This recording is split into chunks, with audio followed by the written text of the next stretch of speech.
Nous en sommes déjà à la 23e journée de Ligue 1 et comme chaque mercredi soir on se retrouve pour pronostiquer cette nouvelle journée de championnat. Salut tout le monde, c'est Mathieu, très heureux de vous retrouver aujourd'hui pour une nouvelle vidéo prono d'une nouvelle journée de Ligue 1. C'est la 23e qui commence vendredi, alors vous le voyez ici au niveau du classement à l'heure où je m'enregistre.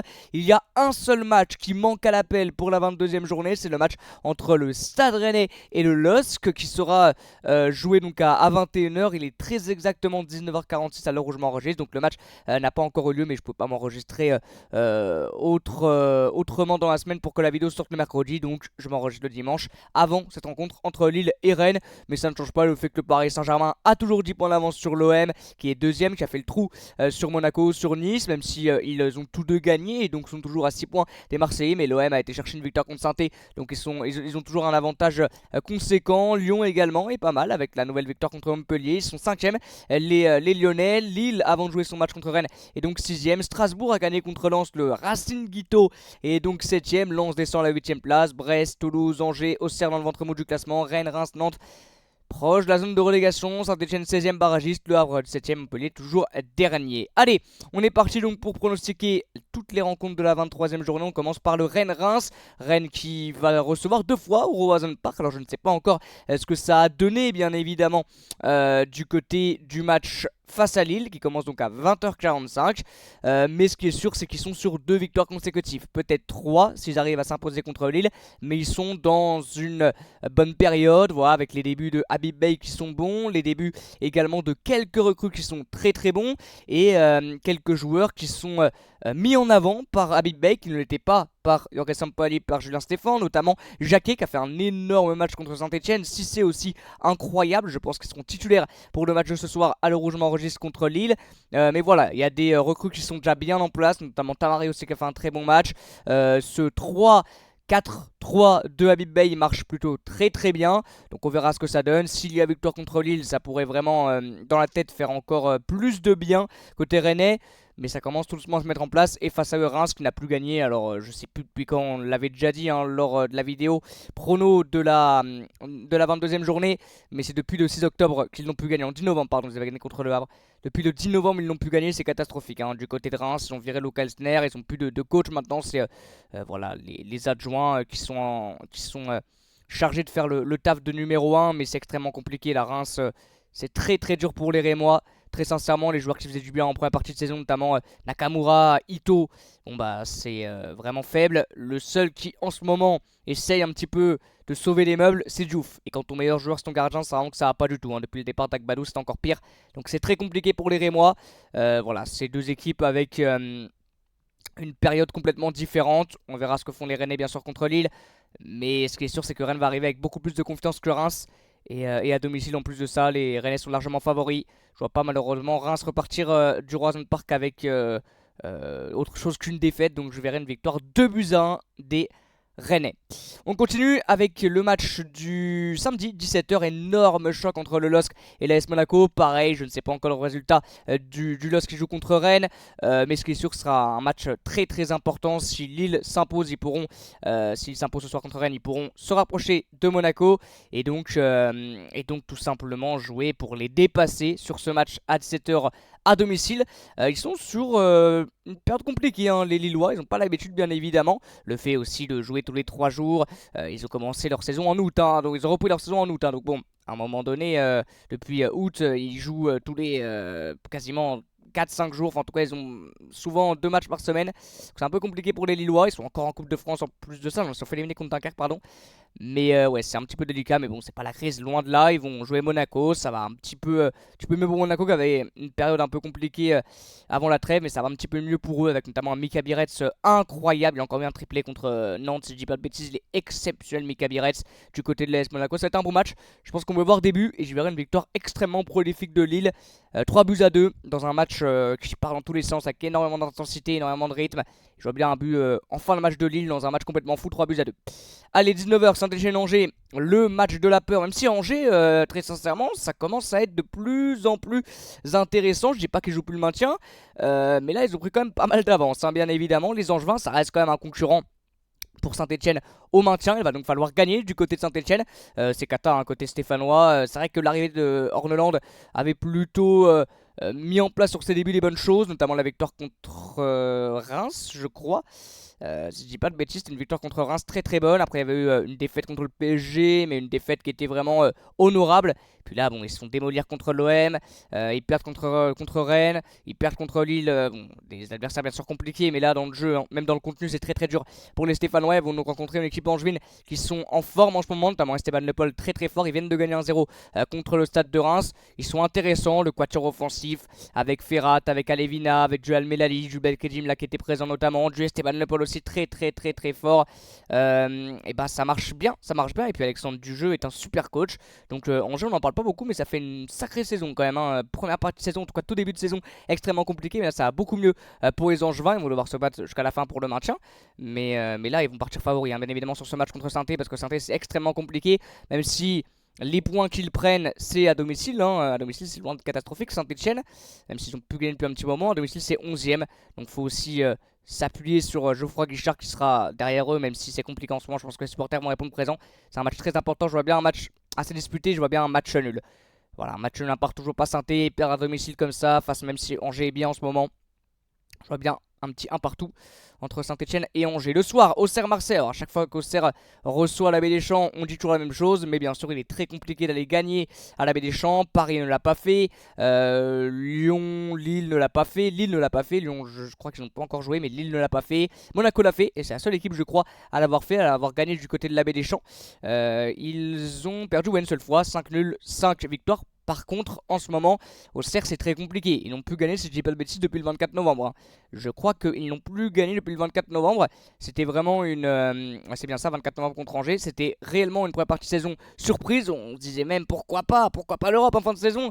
Mais là, ils retombent un peu dans leur travers. Hein. Les Auxerrois, c'est compliqué. 2 nuls consécutifs, notamment celui-là là, contre Brest. À domicile, c'est très fort. Ils ont en échec les très gros de championnat. Et ils vont donc rencontrer un très très gros avec l'Olympique de Marseille qui est... Au contraire, eux, sur une super série, 5 derniers matchs, ils sont deuxième derrière le PSG, 3 victoires consécutives et ça joue bien.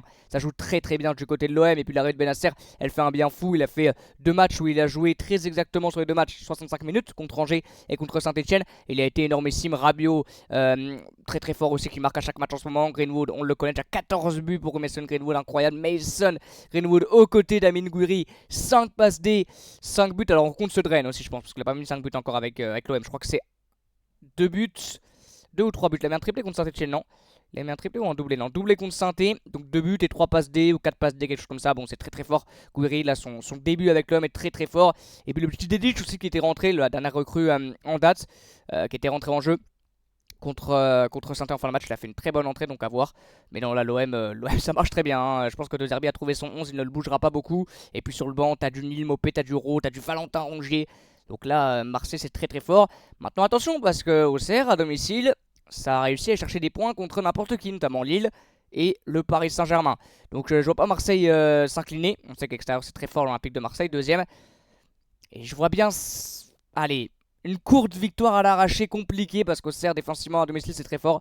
J'irai victoire très courte, 1-0 de l'Olympique de Marseille. Mais c'est tellement fort collectivement, Marseille, que Auxerre, en plus, au niveau confiance, là, en ce moment, c'est dur. Donc ouais, je vois quand même une victoire marseillaise 1-0. On passe au dimanche 15h, Nantes-Lens. Nantes-Lens, le Nantais qui sort d'une énorme claque. Je crois que c'est la plus grosse défaite de leur histoire contre l'AS Monaco 7-1 alors qu'ils menaient 1-0. Mais ils ont pris un rouge assez tôt, donc ça a été compliqué. Ils avaient une belle série de non-défaites.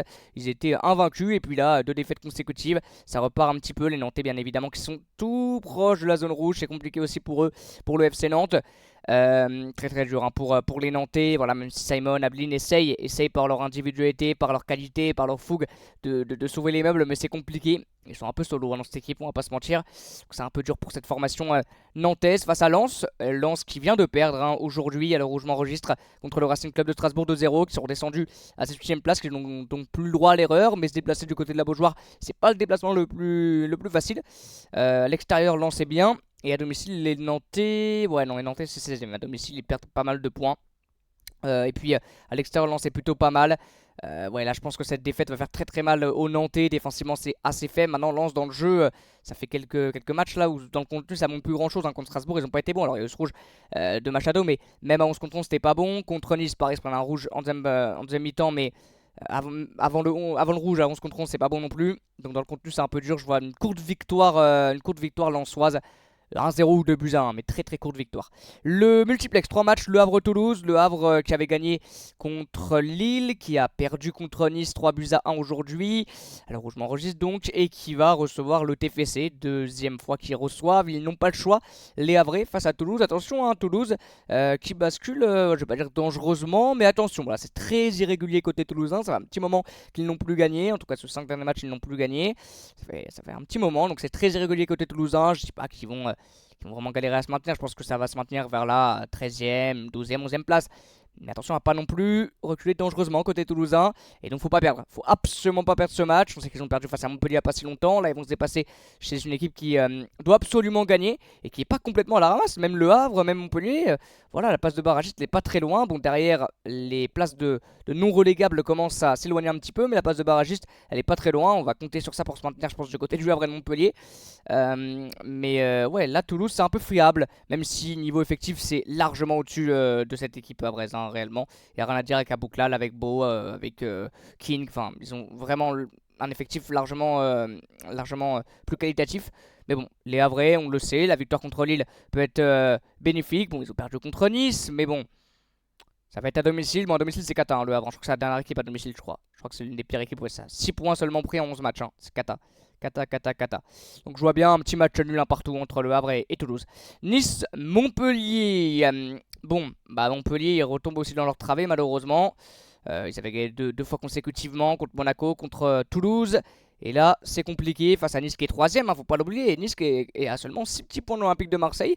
Les Niçois sera à domicile. À domicile, c'est fort, hein. Nice 3ème. À l'extérieur, Montpellier, c'est Kata. C'est avant-dernier, ils ont gagné une seule fois, c'était contre la formation de Toulouse. Ils sont sur 3 défaites consécutives, les Montpelliérains. Ils ont retrouvé tombé dans leur travée avec un seul but marqué sur les 3 derniers matchs. Ils ont perdu notamment Moussa Tamari qui était un joueur qui marquait beaucoup, donc c'est compliqué. Nice est très très fort offensivement aussi. Evan Guessant, Gaëtan Laborde, Sofiane Diop, Mohamed Ali Chaud, c'est très très fort. Ouais, je vois une large victoire niçoise, 2-3-0. Ouais, large, ouais, 2-0 c'est pas large, mais 2-3-0 pour les Niçois. Et on termine avec Strasbourg-Brest. Superbe affiche entre Strasbourgeois et les Brestois. Et Strasbourg va tout faire, hein. Tout faire pour titiller les places européennes. Parce qu'ils sont pas loin du tout des places européennes. Ils sont à 2 points avant le match de Lille ce soir. Alors je m'enregistre contre Rennes. Mais Strasbourg est pas loin du tout. Et puis Brest non plus. Donc c'est un match pour l'Europe, hein, très sincèrement. Pour pas être trop éloigné de l'Europe. La Conférence League de cette 6ème place. Donc ça va être une superbe affiche entre Strasbourgeois et Brestois. Deux équipes qui mettent du jeu en place. Brest aura joué un match avec des champions aussi, on ne l'a pas dit. Est-ce qu'on a déjà fait le match de Monaco? Je sais même plus. Non, je crois pas. Mais ouais, Brest va jouer un match de Ligue des Champions. Le retour contre le PSG, bon, malheureusement, je pense qu'il n'y a pas trop d'autres issues que l'élimination. Mais bon, quand même, je pense que Réquois va quand même mettre l'équipe une contre le PSG. Donc, à voir s'il fera tourner sur ce match. Mais je pense que sur les deux matchs, c'est celui-là le plus important. Parce que contre le PSG, je suis désolé, mais bon, il y a presque plus rien à jouer, quoi, malheureusement. Donc, je pense que c'est le match le plus important de la semaine contre Strasbourg. Strasbourg qui est très très fort et qui était un peu irrégulier là sur la fin de 2024. Mais là, ça va mieux. Ils ont gagné 3 fois sur le dernier match. Ils ont perdu seulement contre Rennes. Le nul contre Marseille aussi au Vel, c'est un super résultat. Ils ont été gagnés contre Lens. Donc ils sont très très bons. Ils sont très très bons les Strasbourgeois. Et au niveau des 5 derniers matchs, Brest c'est aussi pas mal, hein. 10 points pris pour les deux équipes sur les derniers matchs. Donc c'est en confiance, hein, du côté des deux clubs. Donc je vois un beau petit match, je dirais un match assez prolifique. Soit une victoire 2-1 de Strasbourg, soit un 2-2 comme le dernier pour Brest contre Auxerre. Mais ouais, je vois bien un bon petit match avec beaucoup d'intensité. Je dirais les 2-1 pour Strasbourg. Strasbourg me paraît très fort en ce moment, individuellement et collectivement. Et on termine par le choc entre l'Olympique Lyonnais et le Paris Saint-Germain. L'OL qui, avec Fonseca, est en train de revivre, même si on va pas dire que voilà, c'est Fonseca qui arrive à tout changer, parce qu'on avait critiqué un petit peu le choix Fonseca. Enfin, c'est pas le choix Fonseca qu'on critiquait, c'est plutôt le choix de faire partir Pierre Sage. Mais bon, Fonseca, on le sait, c'est un très bon coach, bien évidemment. Sur les 5 derniers matchs, Lyon, c'est 2 victoires consécutives et ils vont jouer contre un PSG imbattable, hein. Il faut le dire, hein, imbattable. Ils sont trop forts, voilà, 0 défaite pour les Parisiens. Trop fort, seulement 5 petits matchs nuls. Ce que l'OL est capable même de faire un match nul à voir. Ouais, ils ont gagné notamment 2 fois, ils en ont mis 4 contre Montpellier, 4 contre Reims, 8 buts en 2 matchs. Ça sera un petit peu moins contre le PSG. Pour moi, ils sont capables de les embêter, de les battre, je sais pas, mais de les embêter. Mais je verrais quand même une courte victoire, genre 1-0, 2-1 du Paris Saint-Germain qui est vraiment très très fort. Pareil, ils ont un match avec des champions à jouer. Mais du coup, celui de Monaco, si on l'a fait, ouais, c'était contre Lille. Ouais, donc voilà, Monaco a un match avec des champions aussi à jouer contre le Benfica le mardi. C'est à prendre en compte, je l'avais pas dit. Mais ouais, Lyon-PSG. PSG aussi va jouer un match, mais je pense, je vais pas dire qu'il va faire tourner contre Brest parce que voilà, la qualif n'est pas encore officielle. Faut aller l'acquérir, mais bon, ça devrait le faire, je pense, pour le PSG. Et ouais, je vois bien une courte victoire 1-0 ou 2-1 du Paris Saint-Germain. Voilà les amis, merci beaucoup d'avoir suivi cette vidéo. Comme d'habitude dans l'espace commentaire, n'hésitez pas à me donner vos avis, vos pronos. Moi je vous dis à très bientôt pour de nouvelles vidéos, de nouveaux lives. A bientôt les amis et ciao.